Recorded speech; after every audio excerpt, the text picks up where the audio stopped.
నమస్కారం అండి. ఈరోజు మీరు వినబోవు కథ కలిసుంటే కలదు సుఖం. రచన కన్నెగంటి అనసూయ. అనగనగా ఒక అడవి. చాలా కాలంగా రకరకాలైన జంతువులు కలిసికట్టుగా ఒక అడవిలో జీవిస్తూ ఉండేవి. అయితే ఆ సంవత్సరం ఎండలు విపరీతంగా కాసాయి. దాంతో చెరువులు, కాలువలు, తటాకాలు అన్నీ ఎండిపోయాయి. తాగటానికి నీళ్లు లేక జంతువులన్నీ అల్లాడిపోతున్నాయి. ఏం చేయాలో ఎవరికీ తోచటం లేదు.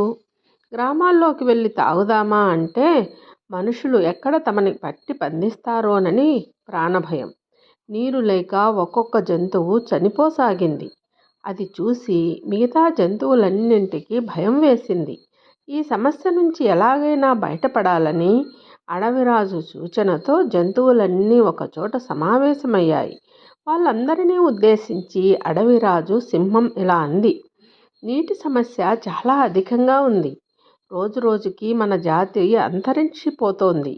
మన అడవిలో చాలా కప్పలు ఉండేవి కదా. కప్పలు బెకబెకలాడితే వర్షాలు కురుస్తాయని అంటారు. పైగా అవి నీళ్ళల్లోనూ బయట కూడా బ్రతుకుతాయి. వాటితో బెకబెకలాడిస్తే వర్షాలు కురుస్తాయేమో. ఒక ప్రయత్నం చేద్దామా? నిజమే సింహరాజా, కప్పల అరుపులకు వర్షాలు కురుస్తాయని ప్రతీతి. అయితే తటాకాల్లో నీరు ఎండిపోవటంతో అవి కూడా ఎక్కడికో వెళ్ళిపోయాయి అంది తోడేలు. అయ్యో, ఒక్క కప్ప కూడా లేదా? నిరాశగా అంది సింహం. లేవన్నట్టుగా అరిచాయి జంతువులన్నీ.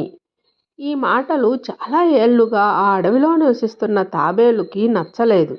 దాంతో కప్ప అరిస్తే వర్షాలు కురుస్తాయనేది ఒక నమ్మకం మాత్రమే అడవిరాజా. ఎన్నో ఏళ్లుగా ఈ అడవిలో నివసిస్తున్న దానను. గతంలో ఎప్పుడూ ఇంత నీటి సమస్య మనకి రాలేదు. కారణం మన అడవిలోని చెట్లను మనుషులు కొట్టి తీసుకెళ్ళిపోవటమే.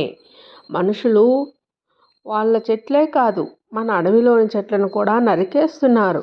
అందుకే వర్షాలు లేవు. దీనికి శాశ్వత పరిష్కారం ఒక్కటే.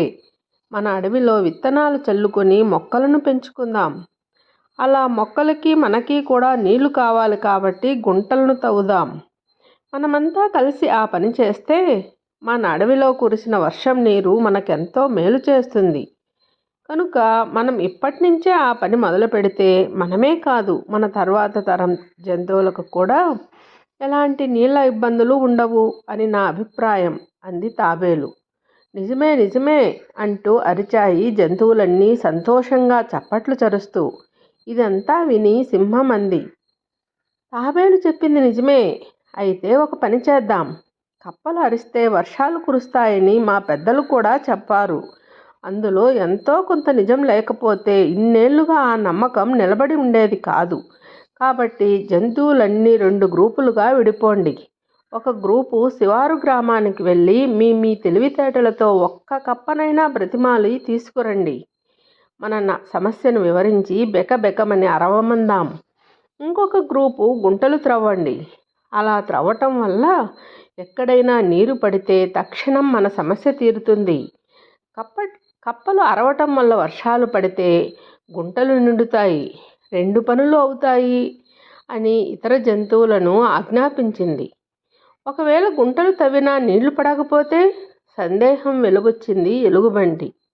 అప్పుడు అందరం కలిసి మనకు దగ్గరలో ఉన్న గ్రామం వెళ్ళి గ్రామస్తులతో మొరపెట్టుకొని సహాయం చేయమని, మనల్ని బ్రతికించమని అడుగుదాం. మంచిగా అడిగితే ఎవ్వరూ కాదనరు. అందరూ కలిసికట్టుగా వెళితే వాళ్ళు మనల్ని నమ్ముతారు. నాకు ఆ నమ్మకం ఉంది. కాబట్టి ముందు మీరంతా మీ పనులు మొదలు పెట్టండి అని ఆజ్ఞాపించింది. దాంతో జంతువులన్నీ 2 గ్రూపులుగా విడిపోయి ఒక గ్రూపు గ్రామానికి వెళితే మరొక గ్రూపు గుంతలు త్రవ్వటం మొదలెట్టింది. అలా గుంటలు తవ్వుచుండగా అదృష్టవశాత్తు ఆ అడవిలో ఒక చోట నీరు ఇంతెత్తున చెవున ఎగసిపడింది. అదే సమయంలో గ్రామ శివారుకి వెళ్ళిన గ్రూపు కూడా కప్పకు పరిస్థితిని వివరించి తమతో కప్పను తీసుకుని వచ్చాయి. సాదరంగా మిగతా జంతువులన్నీ కప్పకు ఆహ్వానం పలికాయి. దాంతో కప్ప కూడా తనకు దక్కిన గౌరవానికి చాలా సంతోషపడి ఆనందంతో అరవటం మొదలెట్టింది. అదే సమయంలో నీళ్ల కోసం నిజాయితీగా అడవిలోని జంతువులన్నీ కలసికట్టుగా చేస్తున్న కృషికి మెచ్చి వరుణుడు వర్షించసాగాడు. అలా కుండపోతగా కురిసిన వర్షానికి గుంటలన్నీ నిండిపోయి అడవిలోని జంతువులన్నింటిలో ఆనందం ఉప్పొంగింది. ఇదేనర్రా కలిసుంటే కలదు సుఖం.